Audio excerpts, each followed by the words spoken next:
Well, I'm here today with Dan Fazio of Roots of Wellness. And Dan, we had a conversation about anti-inflammatory eating and what that's all about, what it means, Yes. and the benefits of it. So here's the question, the next question that's asked. How can we, we've all got a busy lifestyle and we're Yes. kind of ingrained in these habits. How can we best move into or begin to incorporate an anti-inflammatory eating or anti-inflammatory diet into our lifestyle? How do we do that? You know, one of the quickest, easiest ways to do this is to raid the pantry. And in this case, I'm not speaking of raiding the pantry for a snack, but we're actually going to go in there and we're going to clean house. Okay. Okay. So I recommend that you grab a couple bags, and one of them is going to be the keep, and the other one will be the dispose of bag. Okay. The easiest way is to make sure that you have the tools immediately accessible, because if you're there and you've balanced that pantry and your refrigerator with the correct foods, you're going to be able to make these changes. First thing's an oil change. Okay, all right. I'd like for you to pull all of the vegetable oils that you have in that pantry and set them out. Anything that is not olive oil or coconut oil, Okay. I'd like for you to dispose of those. All right. That's going to be the first step. So we've actually got olive oil and I think some kind of vegetable oil. Okay. So I think you're saying vegetable oil needs to go. Vegetable oil needs to go. Okay. The basis of anti-inflammatory eating is understanding the oil profiles in the foods and whether they push us more into a state of balance with respect to controlling inflammation, Okay.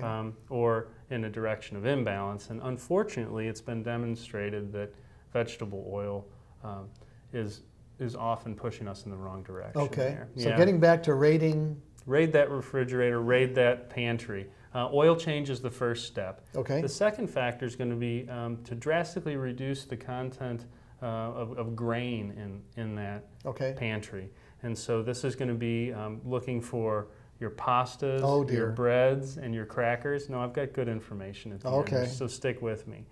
Just look into and make sure that the foods that you have there are whole grain products. Okay. First off, okay.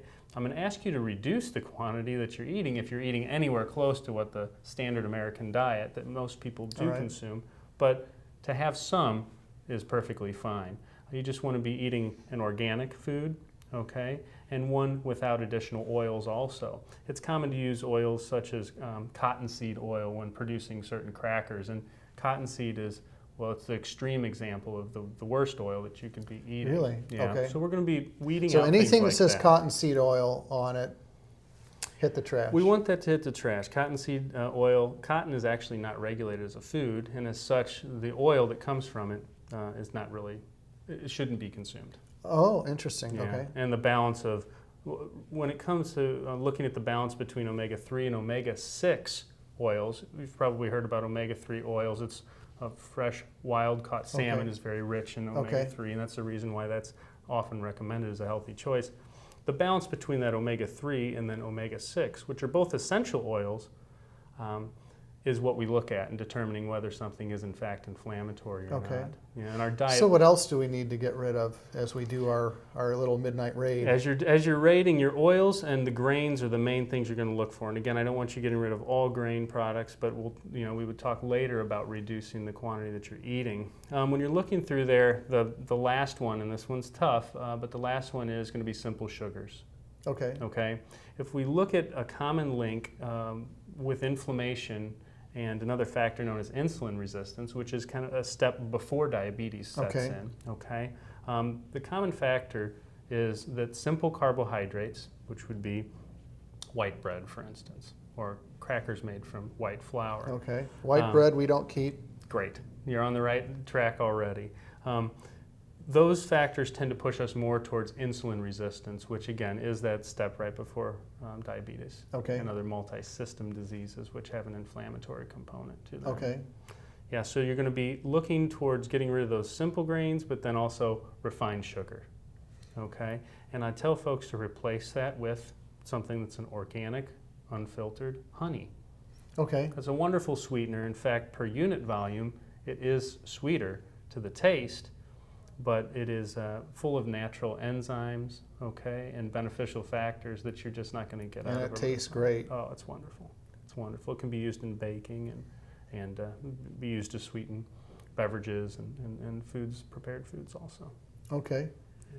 So can you then give us kind of the real quick bullet point rundown of Sure. when we do that raid? Yes. What are those points again? Yeah, absolutely. You want to be getting rid of oils. First is your oil change. So get rid of oils that aren't coconut or olive oil. All That's right. in the pantry. And the third big oil is butter. Okay. I'd like for folks to cook with either butter, coconut oil, or the olive oil. Okay. Not heating olive oil too much is important. That's the only caveat there. You can All right. cook it on medium-low, okay, so light sauteing is fine. Higher temperature cooking can be done with the olive oil and then butter. And the butter should be organic, Okay. at least, and ideally from grass-fed cows, because that's the best. Before we end, I have to ask you, what about my daily popcorn fix? Okay. Evil or good?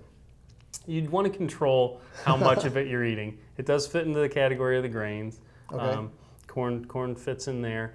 I would say you're safe to have it occasionally. Give yourself a treat once a week, Okay. and pop it in the coconut oil for the best Okay. For the best oil profile, Rather than olive oil? rather than the olive oil. The popping temperature is going to be a little bit Yeah. too hot for Yeah, that olive that's oil. what I wondered about. Yeah, the coconut will do phenomenal for that. Dan, thank you for joining us today. Sure. Thank you. It was great. Sure.